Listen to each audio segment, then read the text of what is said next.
From advertising to software as a service to data. Across all of our programs and clients, we've seen a 55 to 65% open rate. Getting brands authentically integrated into content performs better than TV advertising. Typical lifespan of an article is about 24 to 36 hours. If we're reaching out to the right person with the right message and a clear call to action, then it's just a matter of timing. Welcome to the MarTech Podcast, and I Hear Everything production. In this podcast, you'll hear the stories of world-class marketers that use technology to drive business results and achieve career success. We'll unearth the real-world experiences of some of the brightest minds in the marketing and technology space so you can learn the tools, tips, and tricks they've learned along the way.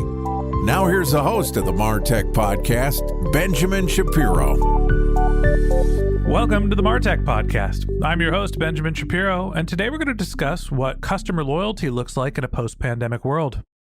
Joining us is Paula Thomas, who is the founder of Let's Talk Loyalty, which is a podcast for anyone who wants to learn about how to earn more loyalty from their customers. And in addition to providing us with our guest today, Let's Talk Loyalty and Paula are also sponsors of the MarTech Podcast. Yesterday, Paul and I talked about content's role in loyalty marketing, and today we're going to continue the conversation talking about Web3's role in loyalty marketing. All right, here's the second part of my conversation with Paula Thomas, the founder of Let's Talk Loyalty. Paula, welcome back to the MarTech Podcast. Thanks, Ben. Great to be with you again. Always good to have you as a guest on our show, and let me say thank you again for being one of our generous sponsors. Yesterday, we talked about content's role in loyalty marketing, which basically people are creating a ton of content as a marketing vehicle. And if you want everyone to consume your content, sometimes you need to give them a little push. You need to give them an airline mile. You need to give them a Walgreens reward point, whatever program you're running to get people to consume your content. It builds affinity. It shares the value that you're getting from your content, and it gets people to consume what you're producing. Now, there's not just content that is being integrated into loyalty programs. There's also other technologies that are popping up. Everybody's talking about Web3, whether it's NFTs, Bitcoin, all sorts of fun ways. Let's start off for the boomers of the world and maybe even the millennials like me. Give me the description of what Web3 is and why is it related to loyalty marketing? I'm very much catching up with all of the cool kids in terms of understanding. I do know my NFTs, I do know my metaverse, and I'm totally getting a handle on exactly, I suppose, why it's relevant for loyalty. And I'll say we've been talking about it maybe for 2 or 3 years as a concept, starting with when the crypto stuff kicked off and everybody was all about Bitcoin. There was always the idea that blockchain would be, first of all, a very important infrastructure for loyalty programs. I think that's where we started as a loyalty industry, wondering if there were better ways for data and obviously the assets and the currencies that we control, manage, and issue to be put into these kind of blockchain type programs. Now, that hasn't really happened as such. I do believe KrisFlyer, for example, the Singapore Airlines loyalty program, does have a blockchain proposition. But I think Web 3.0 for me is starting to become much more interesting. And I suppose thinking about Web 1.0, we all know when it was literally a load of Yahoo pages where we all got totally lost, through the whole journey of Web 2.0, where we loved our social media. But Web 3.0 for me is a much more important concept because everybody, I think, wants to realize, recognize, and control their own data. We've had, for example, GDPR for many years in Europe. And as loyalty practitioners, as you can imagine, we're all about data. Particularly, I guess, in a world where cookies are disappearing and you do need loyalty programs and their data. But I think what I'm starting to hear, particularly from, again, a couple of guests I've had on the show, is Web 3.0 gives a creator the opportunity to actually own an asset and to create it and to also retain its value. For example, I did an interview with a company called Flycoin. And what Flycoin are talking about is issuing a coin. And essentially what it's going to be able to do is convert a frequent flyer currency into a neutral currency, which is something that I then own as the member and cannot be devalued and can then be traded. Because I don't know if you've ever seen it happen, Ben. It's very frustrating in the industry. It happened twice this week, for example, a big hotel program and also a quick service restaurant devalued their loyalty currencies. So people who had been loyal to those particular loyalty programs are suddenly going, hang on a second now, those points are either gone or they're devalued or they're expired. But actually, there is a role for things like a coin to suddenly become a value that I can retain and take out of that ecosystem. So that's one example, one use case. NFTs, I think we've all heard the crazy stories, particularly with big brands. I was hearing about Nike, for example, and some of their $50,000 trainers that exist only in the metaverse. And to me, that's an extraordinary type of loyalty. $50,000 of fake shoes. Somebody stop me. It's bonkers, Ben, honestly. So to me, the use cases are not clear. I'm going to be honest. But there is an appetite and a lot of hunger to explore what can we do to make things cool and collectible. And actually, I have one good example as well I can talk to you about. And I guess it's less Web 3.0, but it is super cool and techy. So hopefully it makes you all excited because I know you love that stuff. There's a big loyalty program in Hong Kong called U Rewards. And very much what U Rewards would be doing, of course, is it's a coalition style program. You can earn and burn across, I think, 30 or 40 different retailers. But they are starting to use collectible stickers within their messaging application, which is something that people are really aspiring to and collecting and trading. And it's building a loyalty in a way that I think we all used to have with our McDonald's Happy Meals. You know, when you wanted to collect all the basic low-tech characters, for example. So lots of different creative ideas using the latest Web 3.0 technologies.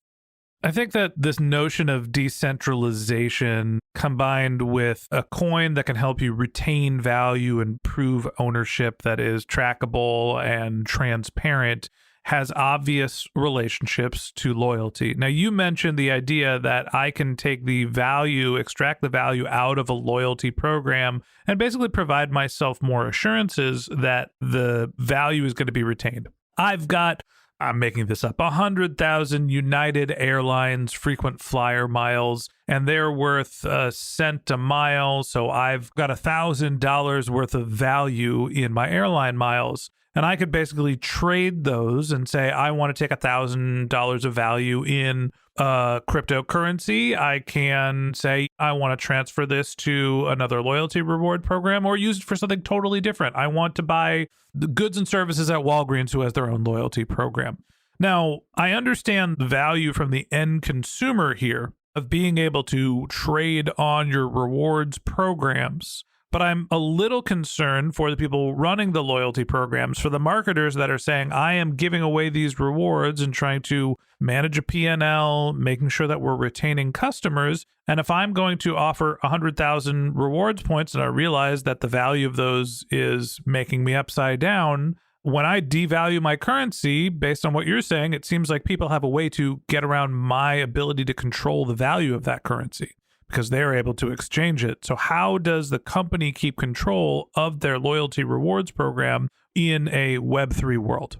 That is exactly the right word, Ben, because unfortunately for the brands and the loyalty program owners, for me, the whole change and the shift and the reason that we're using terminology like Web 3.0 is that the balance of power is shifting.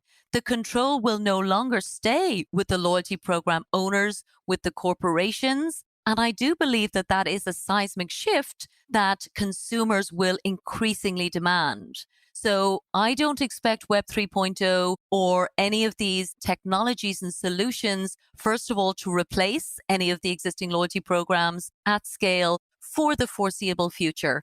That is very much a long-term view. So at the moment, from an industry perspective, what we're saying to marketers is this is something you can consider. It will appeal to certain demographics. And again, we probably all have a simplistic, at least, understanding of what demographics are likely to resonate with a Web 3.0 or a cryptocurrency type reward.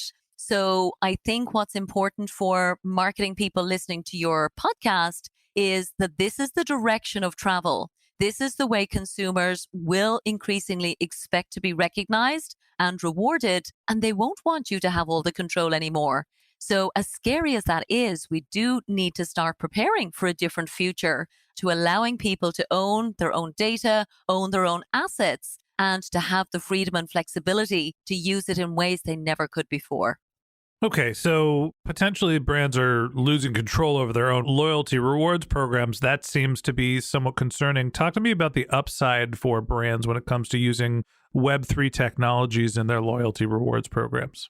Well, as I said, the upsides still have to be figured out, predominantly because most people haven't yet figured out the use case that is compelling for them. So I think it very much is a consumer-driven, kind of bottom-up reaction at the moment, rather than the brand going, here's a wonderful proposition that actually I can excite my customers with, unless you are Nike, in which case there absolutely is that brand value. And it almost feels like, dare I say it, it's money for something that feels valueless and feels costless. And I have no idea how those P&Ls are being made. But if I was a premium brand, and I know it does seem to fit mainly within the luxury sector at the moment, it does seem to be very much an additional revenue stream that can be crafted and created. And I do believe creativity is important. I don't want to oversimplify. We've seen, for example, lots going on with Adidas, for example, this week in terms of partnering with creative talent. Clearly, that didn't end well, but I do believe that Web 3.0 explodes the opportunity for creativity. So where that leads to for brands, I think still remains to be seen.